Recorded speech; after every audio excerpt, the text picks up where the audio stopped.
मुल्क मुसलमाननि जो आ पर काबिज़ आहिनि अॼु बि काफ़िर काबिज़ आहिनि अॼु बि काफ़िर आज़ादी हक़ वठणो पवंदो आज़ादी हक़ वठणो पवंदो दीन जे ख़ातिर लड़णो पवंदो हाणे को कम करणो पवंदो दीन जे ख़ातिर लड़णो पवंदो हाणे को कम आणियूं हिते कानून खुदाई जंहिंमें आहे हर का भलाई आणियूं हिते कानून खुदाई जंहिंमें आहे हर का भलाई जंहिंमें आहे हर का भलाई दुख खे हाणे भॼणो पवंदो दुख खे हाणे भॼणो पवंदो दीन जे ख़ातिर लड़णो पवंदो हाणे हिकु कमु करणो पवंदो दीन जे ख़ातिर लड़णो पवंदो हाणे हिकु कमु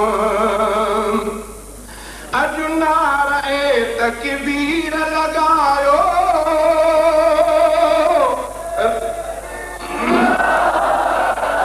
अॼु नारे तकबीर लॻायो रब जा मुनकिर मारे मञायो रब जा मुनकिर मारे मञायो नबवी परचम खणणो पवंदो नबवी परचम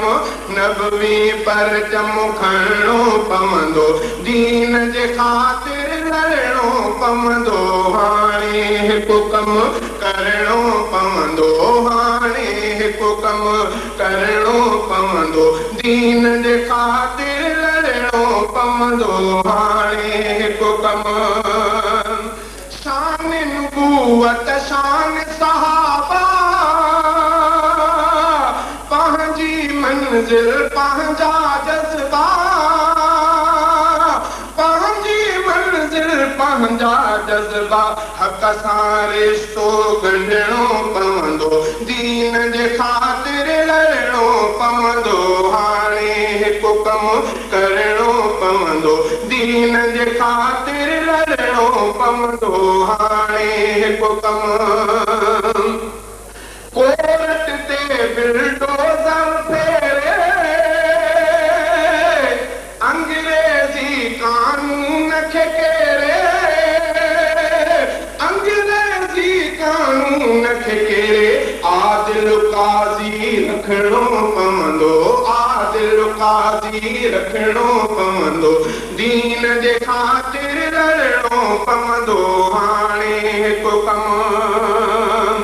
छापा आहिनि दरगाहुनि लाइ जेल लचूं अॼु मौलाननि लाइ जेल लचूं अॼु मौलाननि लाइ अशराफनि खे उथणो पवंदो अशराफनि खे उथणो पवंदो दीन जे ख़ातिर लड़णो पवंदो हाणे हिकु कमु उरियानी अख़बारुनि में भी आहे फहाशी अॼु जी टीवी आहे फहाशी अॼु जी टीवी अॼु जो फैशन मटणो पवंदो अॼु जो फैशन मटणो पवंदो दीन जे ख़ातिर लड़णो पवंदो हाणे हिकु कमु जज़्बो रफ़ीक गॾे ईमानी जज़्बो रफ़ीक गॾे ईमानी ॾियणी पवंदी हर कुर्बानी ॾियणी पवंदी हर कुर्बानी सिर जो सांगो छॾणो पवंदो सिर जो सांगो छॾणो पवंदो दीन जे ख़ातिर लड़णो पवंदो सिर जो सांगो छॾणो पवंदो दीन जे ख़ातिर लड़णो पवंदो हाणे हिकु कम करणो पवंदो हाणे हिकु कम करणो पवंदो दीन जे ख़ातिर लड़णो पवंदो हाणे हिकु कम